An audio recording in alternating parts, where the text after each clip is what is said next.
60 বছৰ বয়সত জীয়াই থকা তথা এমুঠি অন্নৰ বাবেই সংগ্ৰাম 60 বছৰ বয়সতো গছ চাফা কৰি পোহপাল দি আছে 6জনীয়া পৰিয়ালটোক বয়সৰ লগে লগে গাত দেখা দিছে কিছু জটিল ৰোগে মানুহজন ভালকৈ খোজ কাঢ়িব নোৱাৰে চকুৰেও দেখা নাপায় স্পষ্টকৈ তথাপিও ওখ গছসমূহত উঠে অলপ পইচাৰ বিনিময়ত চাফা কৰাৰ বাবে ইমান কষ্টৰ মাজত থাকিও সদায় মুখত লাগি থাকে এগাল হাঁহি মানুহজনৰ ঘৰ শোক মানাহত সকলো নথিপত্ৰ থকাৰ পিছতো অৰুণোদয় আঁচনি চৰকাৰী ঘৰ বৃদ্ধ পেঞ্চনৰ দৰে সকলো ধৰণৰ আঁচনিৰ পৰা বঞ্চিত লোকজন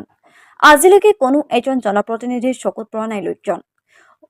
বহুবাৰ বহু আঁচনিৰ বাবে নথিপত্ৰ জমা দিছিল যদিও মহম্মদ ফজল খান নামৰ লোকজনৰ নামত নাহিল কোনো এটা চৰকাৰী আঁচনি সেয়েহে লাঞ্ছিত বঞ্চিত হৈ ভাগ্যক দোষাৰোপ কৰি এনেকৈ জীয়াই থকাৰ যুঁজত অবিৰতভাৱে কৰি আছে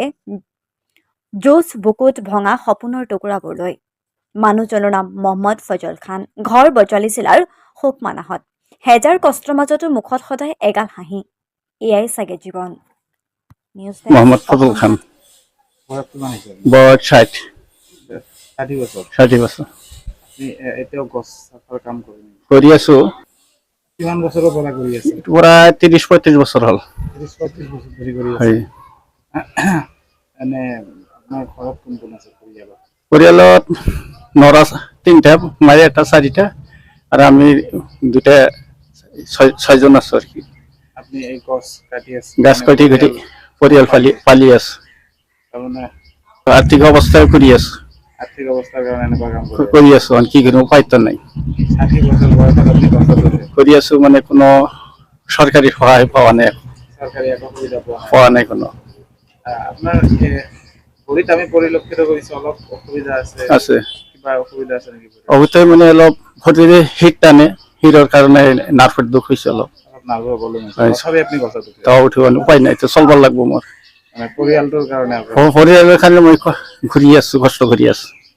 60 বছৰ বয়সত 60 বছৰ বয়স হ'ল আপোনাৰ ঘৰ ক'ত হোকমানা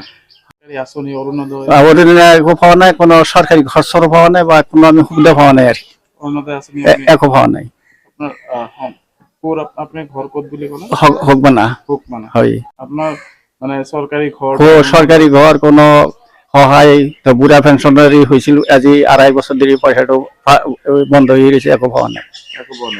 নাই